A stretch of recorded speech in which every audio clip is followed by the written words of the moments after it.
April 29th, 1985, 9:47 p.m. Before the gunshots, Detroit is silent. Then, a scream cuts through the night like a blade.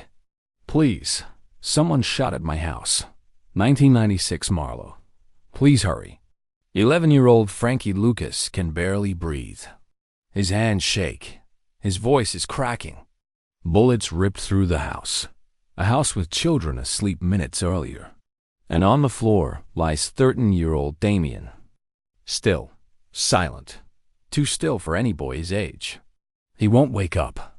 He won't wake up no more. It's the kind of moment that should stop a city in its tracks. Instead, Detroit moves to bury it. Police arrest someone fast, almost too fast, someone who wasn't even there. But the FBI already knows who the real killers are. And so does the last person anyone expected, a 14-year-old boy who heard every fatal decision as it was made.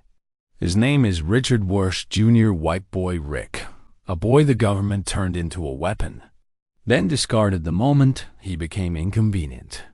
This is the story of how he exposed a $200 million empire and lost 32 years of his life because he saw and heard too much.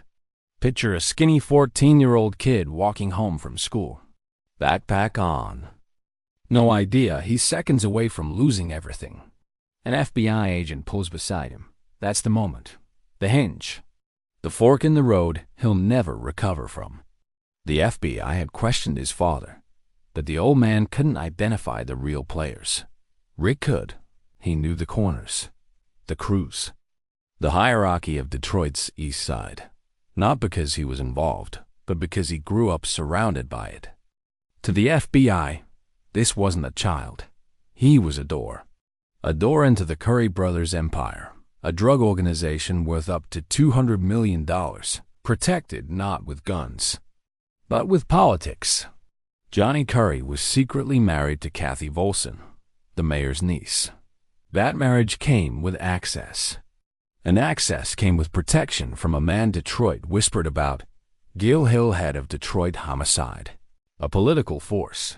A man whose help always came with a cost asterisk. Rick infiltrates the Currys like smoke slipping under a door. Seen but unnoticed. Present but underestimated. His intel leads to 20 major convictions. But every secret he uncovers tightens the invisible trap he is walking into. And soon, he would hear a secret so dangerous it would cost him the next 3 decades of his life. Leon Lucas, Damian's uncle, engaged the Currys over boxing tickets. Something small, something stupid, something deadly. The Currys send gunmen. Bullets tear into the Lucas home. And Damian, minus 13 years old, pays for a grown man's grudge. Detroit PD arrests the wrong man. Fast, neat, convenient. But Rick knows the truth. He is sitting in the car when Johnny Curry calls Gil Hill on speakerphone. Rick hears panic in Johnny's voice. He hears cold certainty in Hill's. Hill says, "I'll take care of it." Later, Curry admits he paid Hill $10,000 to bury the case. Hill denies everything, but the investigation collapses instantly. A boy dies. A politician protects his friends. And a 14-year-old kid becomes the only living witness to a cover-up that cannot be allowed to surface. At that moment, Rick stops being an informant. He becomes a liability. And liabilities do not survive long in Detroit. Months before the Lucas murder, someone shoots Rick at close range. He collapses. Blood everywhere. Barely alive. But the FBI doesn't ask who shot him. They don't warn him. They don't move him. They don't protect him. They tell him to lie. Say it was an accident. Say he doesn't know who did it. Say nothing that disrupts their operation. Imagine being 14 and realizing the people you thought were saving you were only using you. When they're done with him, they cut him loose at 16. No protection. No money. No exit plan. Just a teenager trained to navigate a world he was never meant to survive. Detroit is collapsing under the crack epidemic.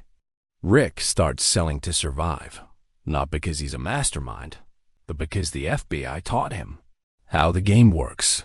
But the city needs a villain, needs a face to blame for the violence, needs a headline that sells fear, and Rick becomes that face. A white teenager in mink coats and borrowed cars becomes the perfect media target.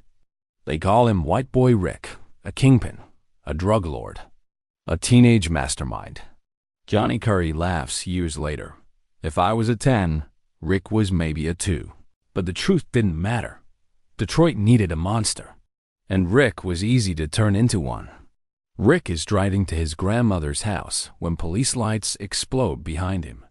Inside his car, 8 kilograms of cocaine, $30,000 in cash. The arrest becomes a spectacle on purpose. Press everywhere.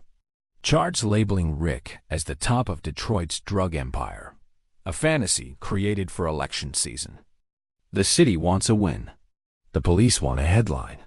Politicians want a distraction. And Rick is a teenager with no defense. His father begs the FBI to speak. Speak the truth. Say, this boy worked for us. They stay silent. Rick walks into court, already sentenced. Michigan's 650 lifer law is ruthless. 650 grams of cocaine? Life without parole. Rick had more than 8,000 grams. He's barely 18, holding his breath as the judge says, "You are worse than a mass murderer. Life. No parole. No second chance." Meanwhile, the kingpins he helped convict walk free in 12 years. Rick didn't receive a punishment. He received a burial. The FBI returns, not to help, to exploit. They want Rick to help expose corrupt cops.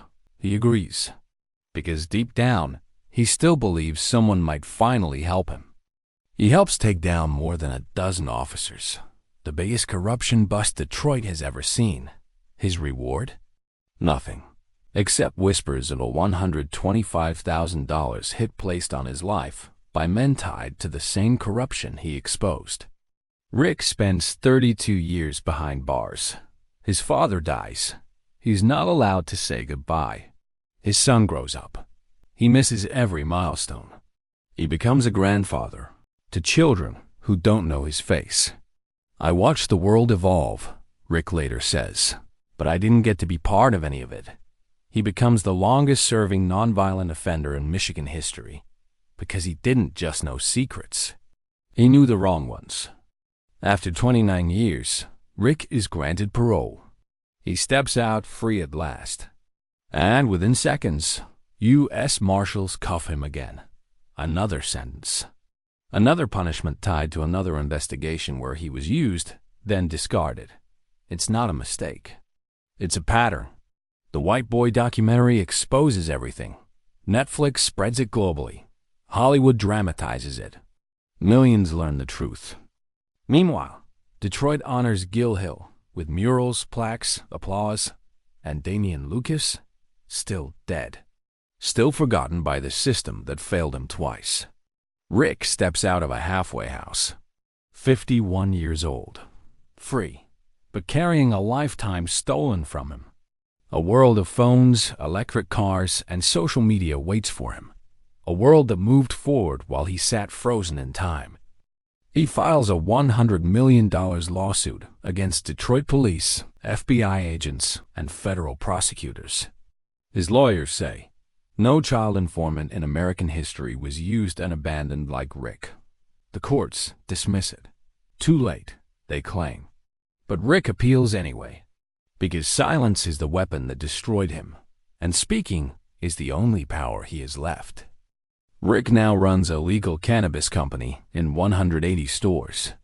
He speaks publicly about corruption and survival. Former kingpins defend him. Former FBI agents validate him. Former hitmen confirm his story. But the system that stole his childhood, still untouched, still protected, still standing.